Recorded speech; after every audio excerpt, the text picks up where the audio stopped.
Today we're going to be giving you guys the best cone drills for wide receivers. Now this first drill, you guys, is going to be our 5-cone crossover drill for wide receivers. So this works on a crossover move off the line of scrimmage when you have press coverage. Let's say you got a guy who's head up press, you want to run a fade, you want to try to get him to jump to the inside, so you hit him with a 1-2. This drill is working on that 1-2. So you're going to start on the right side or the left side of the cones. You want to go 3 sets of this on the right side, then 3 sets on the left side. You're going to have your hands and your feet working. You're going to step out first. So it's gonna be a step with my right foot, then I'm gonna push off with this right foot over the line of cones into this crossover. Then I'm gonna come back, 1-2, then I'm gonna come back, 1-2. The first step of that 1-2 is a short step. You're punching the grass, keeping that foot inside your frame so we can push and sell the second step more. So again, 3 sets on each side. I'm gonna show you how this should look full speed. Now, before we show that drill full speed, you guys, if you're a wide receiver and you would like a daily schedule for 2 months of on-field drills that you could do and gym exercises that you could do, check out that very first link in the description below for our elite wide receiver training package. Again, it's 2 months of daily workouts. Monday you're doing this, Tuesday that.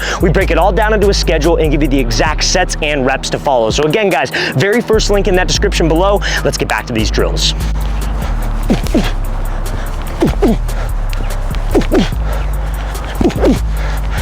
Now this next cone drill is going to be our 6-cone stick drill. So this is going to be working on a 45-degree cut, like a slant, a post, or a corner. So you're going to need 6 cones. Each one of these cones is going to be about 5 yards away at a 45-degree angle. Now, I don't want us to focus on cutting at the cone. I want us to focus on cutting off of a specific step. More importantly, your 3rd step total. So you're going to start out squared up like this. Set, go. We're taking off to this first cone. Only 3 steps. Please do not try to reach and get to the cone. So set, go. It's 1, 2, 3. As soon as we hit the ground with that 3rd step, we are pushing off of it. That next step counts as our next 3. That's 1, 2, 3, 1, 2, 3, and we repeat the process all the way down this kind of like cone zigzag pattern, if you will. So I recommend doing about 6 to 8 reps of this specific drill. I'm going to show you how this should look full speed to work on your post, corner, or slant route.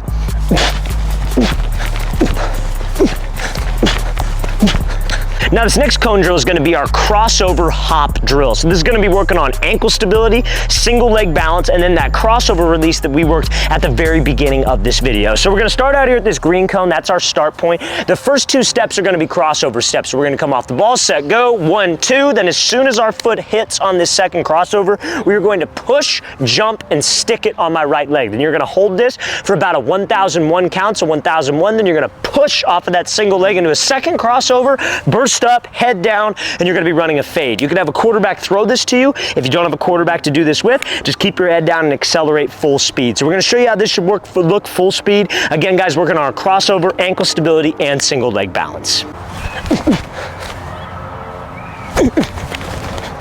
Now this next drill, you guys, is going to be our release C pattern drill. So honestly, guys, you could do this with any press release that you like, where you could take an outside release or an inside release. So we're going to be using a split release in this example. By no means is this the only release that you could do it on, but this C pattern of these cones right here is to work on us getting skinny past the DB. So let's say I have a DB right where this green cone is sitting, right? Or maybe he's shaded a little bit to the inside, and I want to take an outside release. His goal when he's inside shade press, don't let me go to the inside, force me to the sideline. So a lot of receivers know, okay, I got to threaten his leverage inside, and then I got to release to the outside. But after they do this, they fail to get skinny, which essentially means squeezing by a DB so we could run tight to him to give my quarterback space to the outside, or so I could stack over the top. So a lot of guys will do this move, then they run wide, let this DB recover, and then he forces us to the sideline. So this C pattern forces us to have to squeeze by the DB and get skinny. So you're going to start out here. All you're going to do is just work a release, set, go, whatever release you want, and then you're going to try to dip your shoulder closest to the pattern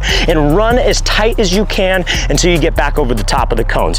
It's a way to work on a great habit of, again, squeezing past the DB, getting skinny so we could stack or give my QB more room to that sideline. We're going to show you how this should look full speed.